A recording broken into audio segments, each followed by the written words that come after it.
Nous sommes le jeudi 3 octobre 2013. Bonjour, bonsoir à tous. Merci d'être sur Télé Pluriel. Alors du journal Pulsation, l'essentiel de l'actualité de la journée. L'actualité justement, le Sénat a voté mercredi soir à l'unanimité le projet de loi électorale sur ces sénateurs présents.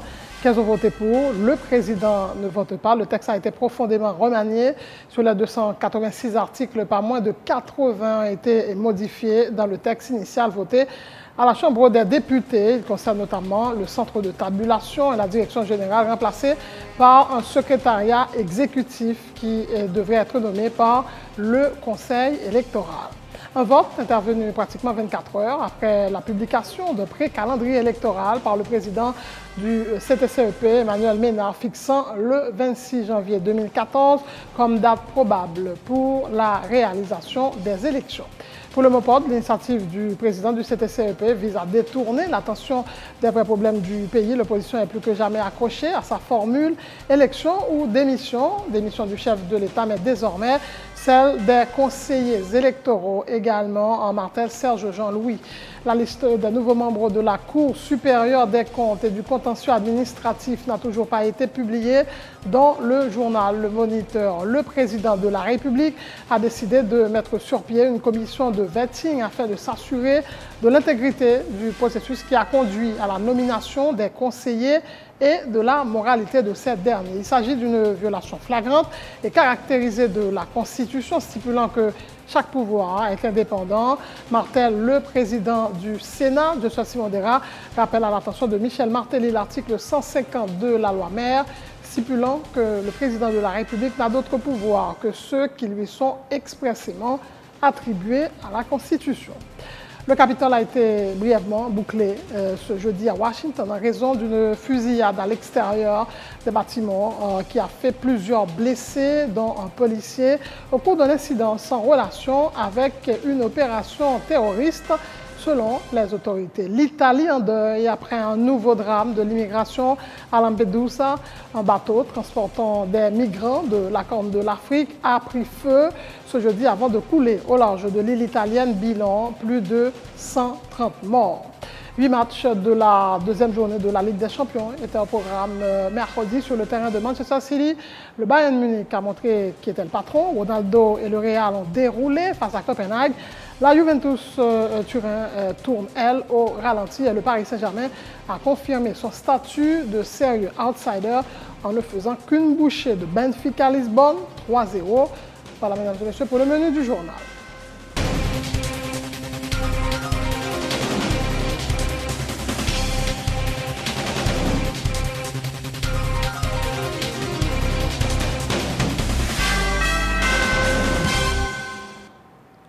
Chef, bonjour, bonsoir. Premier point à développer dans ce journal, le Sénat a voté mercredi soir à l'unanimité le projet de loi électorale. Sur ces sénateurs présents, 15 ont voté pour.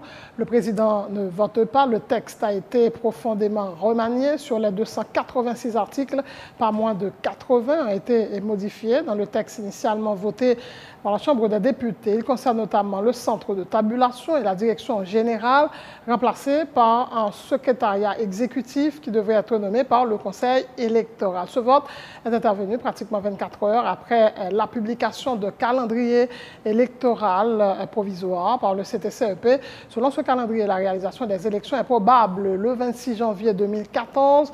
La balle est désormais dans le camp du chef de l'État qui doit convoquer à l'extraordinaire la députée actuellement en vacances pour doter le pays d'une loi électorale, Emmanuel Paul. Avec un quorum très fragile, l'Assemblée des sénateurs a voté mercredi soir le projet de loi électorale. Contrairement aux députés, les 16 sénateurs présents à la séance marathon ont modifié 74 des 246 articles que compte le document. Adopté tel que proposé par l'exécutif à la Chambre des députés, l'article 3.1 concernant le maintien de la direction générale au Conseil électoral permanent a été modifié. Les pairs conscrits ont remplacé la direction générale par un secrétariat exécutif qui devrait être nommé par le CEP, explique le secrétaire rapporteur de la commission, François Lucas Saint-Ville. La volonté manifestée par le président de la République d'interférer dans le fonctionnement de l'institution en nommant le cadre supérieur du CEP dénommé directeur général comme il avait été le cas antérieurement, est donc contraire à l'esprit des constituants qui, pour garantir une organisation libre des élections, ont avec juste raison fait du Conseil électoral permanent une institution indépendante. Pour éviter toute confusion dans l'opinion déformée du public et toute polémique ou querelle inutile, il est sage de suggérer en lieu et place du directeur général la dénomination de directeur exécutif. Comme il fallait s'y attendre, les sénateurs ont maintenu l'article 246 traitant de la durée du mandat des élus tel que voté par les députés. La Commission considère que la loi électorale de 2008 n'est plus de mise. La question de la durée des mandats reste entière. Il importe selon la Commission de préciser dans la disposition d'abrogation que la loi du 9 juillet 2008 est abrogée. Ainsi, un nouvel article est recommandé. De plus, la loi ne sera pas publiée à la diligence du Conseil, mais plutôt exécutée par le Conseil électoral permanent. Fort de cette considération, la Commission soumet à votre appréciation, honorable sénateur, le présent rapport et vous demande de lui accorder un vote favorable. Si le document est adopté dans le même sens par les députés, 11 nouvelles circonscriptions électorales seront créées, ce qui portera à 110 le nombre de députés devant siéger à la 50e législature, selon le président de la commission, François-Annick Joseph. Étant donné que la Chambre des députés a été décidée pour ajouter une circonscription, une nouvelle circonscription par département, ça va être 10. Mais au lieu de faire comme ça, il arrive à ajouter 2 dans le sud-est et 2 dans le nord. Donc ça vient de 11. Alors que le département du sud n'a pas de gagné du tout. Pour cela, nous avons accepté une proposition de un membre de commission, le sénateur Francky Exius du Sud, qui a proposé que séparer la circonscription de Cavaillon-Saint-Louis du Sud pour faire le tourner 2. Suite au vote du projet de loi électorale, le chef de l'État doit convoquer la Chambre des députés à l'extraordinaire s'il souhaite que les élections aient lieu effectivement, fait remarquer le premier sénateur de l'Artibonite. Le président a piqué devant, pas vrai? Il piqué devant, là, le temps de nous dans tête carré l'autre équipe là, eh bien nous faisons le passe là, ballon en pied le Kounia là, et les coups de gars, comme ça l'a fait avec lui. Puisque nous faisons 74 modifications dans le texte que la Chambre des députés a été voté là, ou bien tu connais qui ça a passé, ou habitué avec le fonctionnement parlement. Donc, là, pour le retourner dans la Chambre des députés, mais pour le retourner dans la Chambre des députés, c'est le président, oui, pour convoquer la Chambre des députés en session extraordinaire. Donc c'est ça là bien pour le faire. Et la convoqué la Chambre des députés en session extraordinaire. La Chambre des députés, puisque nous faisons modification, il va ranger pour le voter dans les mêmes termes que le Sénat, ou bien la fait de l'autre modification. S'il fait de l'autre modification encore, la retourner dans le Sénat encore. Le texte voté par le Sénat devrait être acheminé ce jeudi au bureau de la Chambre des députés, ainsi qu'une correspondance au président de la République pour lui notifier du vote du projet de loi électorale par l'Assemblée des sénateurs. Un vote qui est intervenu au lendemain de la publication par le président du collège transitoire du Conseil électoral permanent d'un pré-calendrier électoral retenant le 26 janvier 2014 comme date probable pour l'organisation des prochaines compétitions électorales. Et pour le mouvement patriotique de l'opposition démocratique, la publication d'un pré-calendrier électoral par le président du CTCEP vise à détourner l'attention des vrais problèmes du pays. L'opposition est plus que jamais accrochée à sa formule élection ou démission. Démission du chef de l'État, mais désormais celle des conseillers électoraux, a dit Serge Jean-Louis, qui salue par ailleurs le vote du projet de loi électorale par le Grand Corps. Le président pour le propre piège aujourd'hui, qu'on y a, nous passons stade. Pas nous connaître nous. Fin d'année, nous pas arriver là. Nous-mêmes, nous arrivons, nous logique, nous poussons en pré-calendrier. Pas jamais content de ça. Pas jamais content de ça. Depuis 1987, en tout cas, nous avons fait élection à partir du conseil électoral. Si me péché, on a dit ça. Pas jamais entendu établir un calendrier pré-électoral. C'est pour la première fois. Comme tout bail ici, c'est pour la première fois au fait. Tout régime, ça, tout bail, c'est pour la première fois, même si ce n'est pas bon. Donc, on pense que, je dis, en janvier, nous-mêmes, nous va là. Nous va là. Nous dit, élection, démission, détour des élections, fin d'année. On y a dit, on ne pas faire élection en fin d'année. Nous-mêmes, nous avons logique, démission. Démission par au singulier, non? Démission par au pluriel. Pour ça, le Conseil électoral a fait pour l'obligation d'organiser des élections à la fin de cette année. Passer de ça, les membres du conseil électoral doivent eux aussi se démettre de leurs fonctions. Donc démission au pluriel. Démission du président de la République associée aux démissions des membres du conseil électoral. Donc nous très clair. Nous sommes bataille de principe, bataille pour respecter la Constitution. Nous demandons des peuples haïtiens rester calmes. Qui j'en pour démocrate que nous avons penser que vote là pas en avant? Votre loi sont pas en avant. Loi c'est pas une loi qui a un statut provisoire, non? Loi sont loi qui ont un statut permanent. La loi elle est permanente. Depuis le fin de voter dans tous les chambres, il y a décidé par le président de la République. Le président de la République a publié la loi qui a un statut permanent. Comment des légalistes tels que nous, des gens qui ont goumé pendant longtemps, pour nous dire que ce n'est pas on part en avant. C'est on part en avant, mais ce n'est pas on part en avant vers 26 janvier à parler. Ce n'est pas ça lié.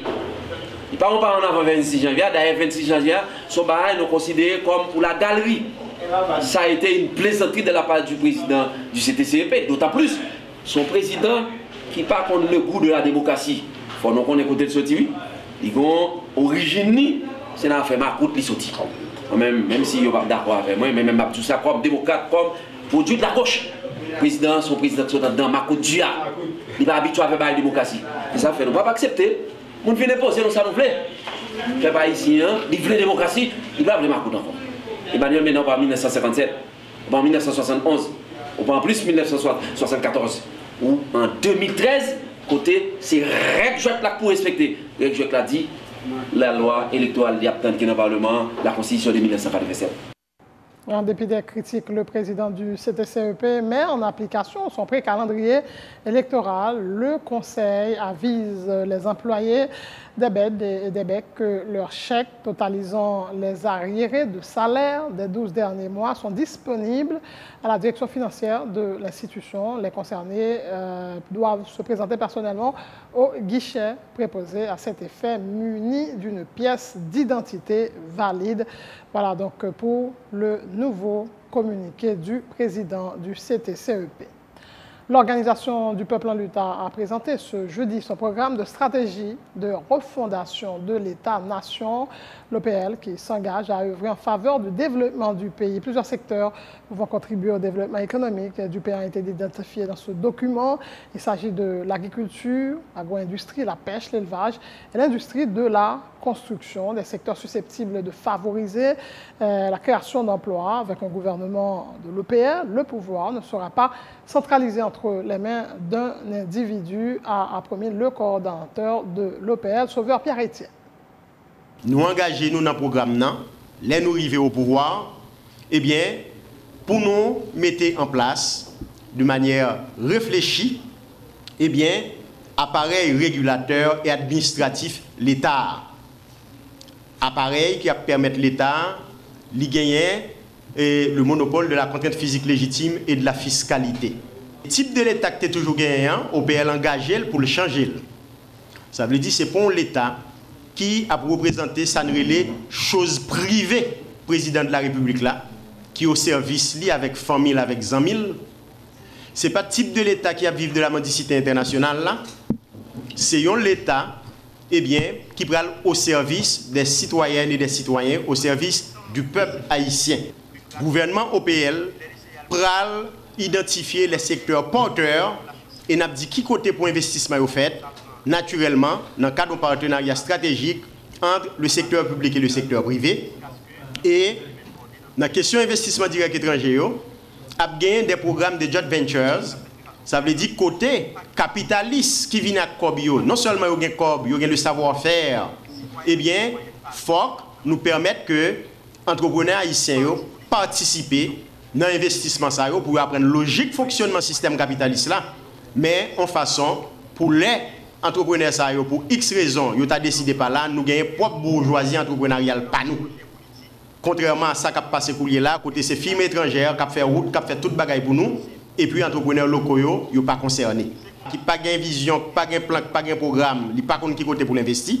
C'est petit maman chéri, petit papa doudou, eh bien OPL dit mes secteurs. Eh bien, qui côté nous a créé plus d'emplois? Qui côté nous doit investir?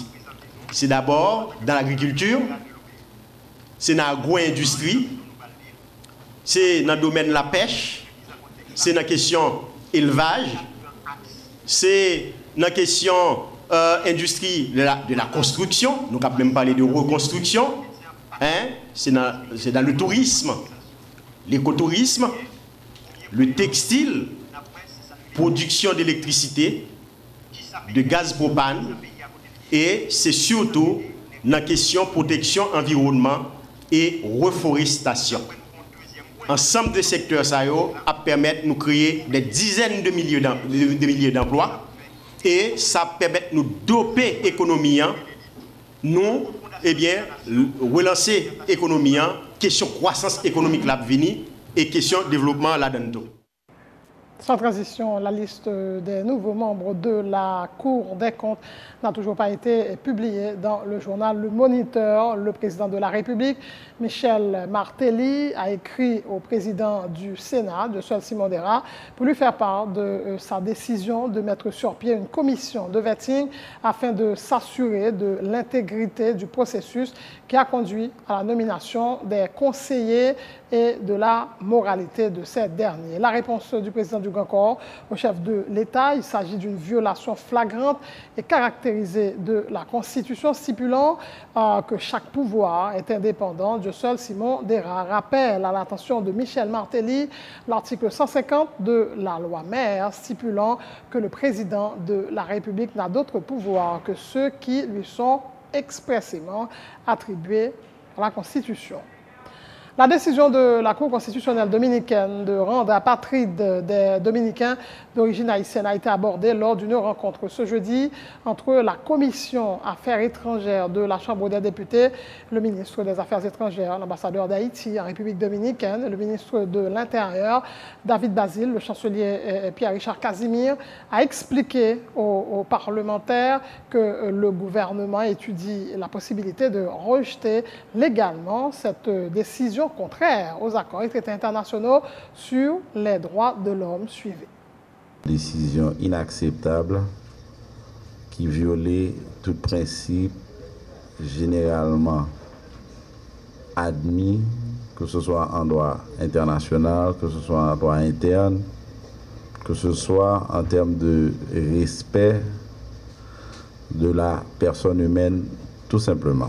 Et tenant compte de l'importance que nous avons accordée à dossier, de décider de rappeler en consultation ambassadeur nous en République dominicaine à la personne du docteur Fritz Ineas. Et m'a rapidement dit que rappeler en consultation un ambassadeur, ce n'est pas un acte isolé. Et en langage diplomatique, cela veut dire ce que cela veut dire. C'est lancer un signal clair dans le pays côté que l'ambassadeur s'est accrédité, qu'on a une préoccupation, qu'on va chercher information et que ce pays doit s'attendre à ce que le gouvernement accréditant fixe position sur une situation que le pas comprenne. Donc c'est un signal que d'abord que vous préoccupez. Quelle est la position du gouvernement dominicain? L'ambassadeur a une possibilité pour dire qu'ils sont préoccupés. Ils cherchent à savoir comment dire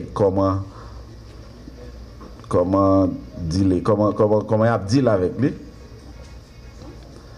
Mais nous attendons à ce qu'il y ait une prise de position publique, officielle sur la question. C'est ce qui est important pour nous.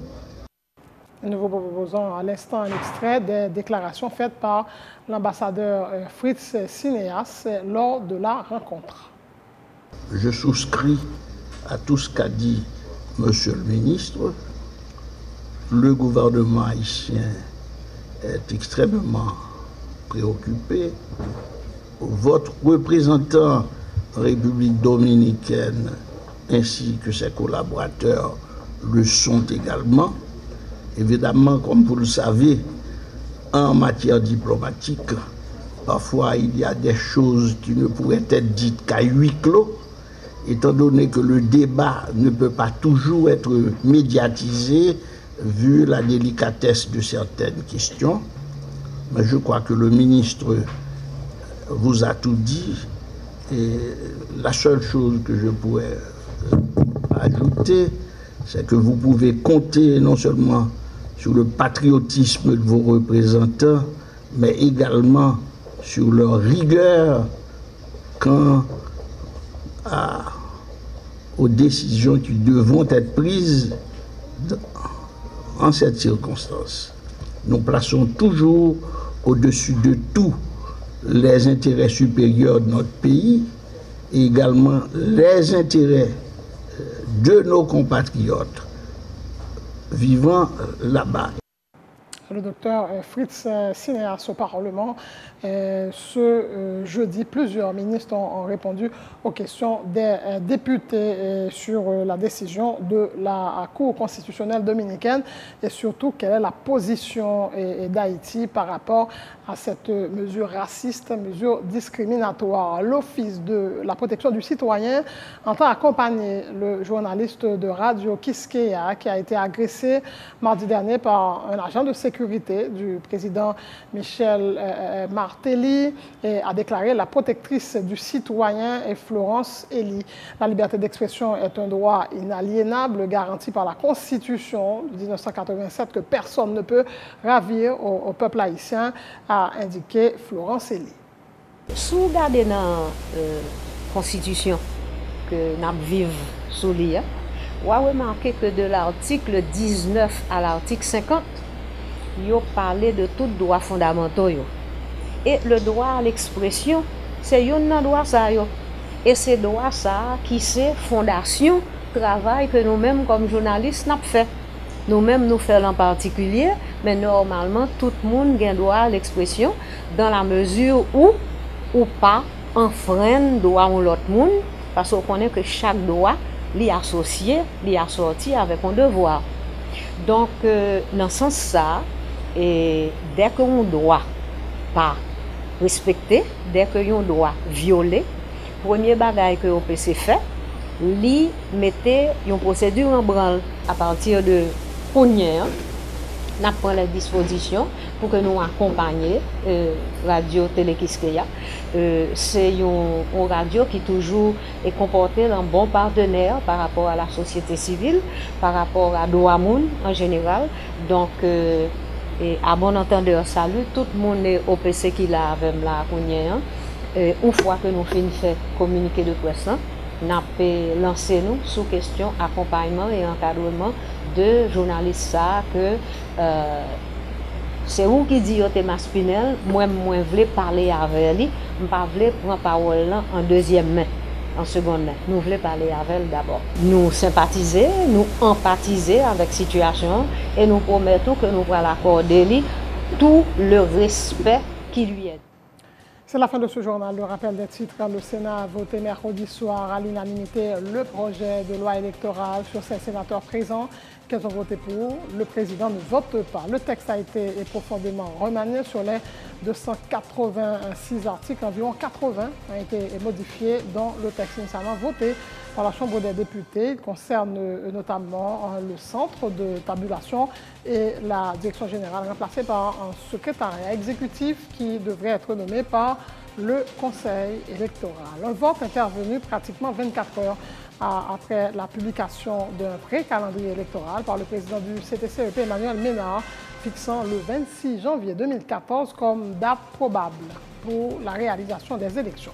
Pour le MOPOD, l'initiative du président du CTCEP vise à détourner l'attention des vrais problèmes du pays. L'opposition est plus que jamais accrochée à sa formule élection ou démission du chef de l'État, mais désormais celle des conseillers électoraux, a indiqué Serge Jean-Louis. La liste des nouveaux membres de la Cour des comptes n'a toujours pas été publiée dans le journal Le Moniteur. Le président de la République a décidé de mettre sur pied une commission de vetting afin de s'assurer de l'intégrité du processus qui a conduit à la nomination des conseillers et de la moralité de ces derniers. Il s'agit d'une violation flagrante et caractérisée de la Constitution stipulant que chaque pouvoir est indépendant. Martel, le président du Sénat, Josué Simondera, rappelle à l'attention de Michel Martelly l'article 150 de la loi mère stipulant que le président de la République n'a d'autre pouvoir que ceux qui lui sont expressément attribués par la Constitution. Le Capitole a été brièvement bouclé ce jeudi à Washington en raison d'une fusillade à l'extérieur des bâtiments qui a fait plusieurs blessés, dont un policier au cours d'un incident sans relation avec une opération terroriste selon les autorités. L'Italie en deuil après un nouveau drame de l'immigration à Lampedusa. Un bateau transportant des migrants de la Corne de l'Afrique a pris feu ce jeudi avant de couler au large de l'île italienne. Bilan, plus de 130 morts. 8 matchs de la deuxième journée de la Ligue des Champions étaient au programme mercredi sur le terrain de Manchester City. Le Bayern Munich a montré qu'il était le patron. Ronaldo et le Real ont déroulé face à Copenhague. La Juventus Turin tourne, elle, au ralenti. Le PSG a confirmé son statut de sérieux outsider en ne faisant qu'une bouchée du Benfica Lisbonne 3-0. Merci de votre attention. Bonne suite de programme sur Télé Pluriel.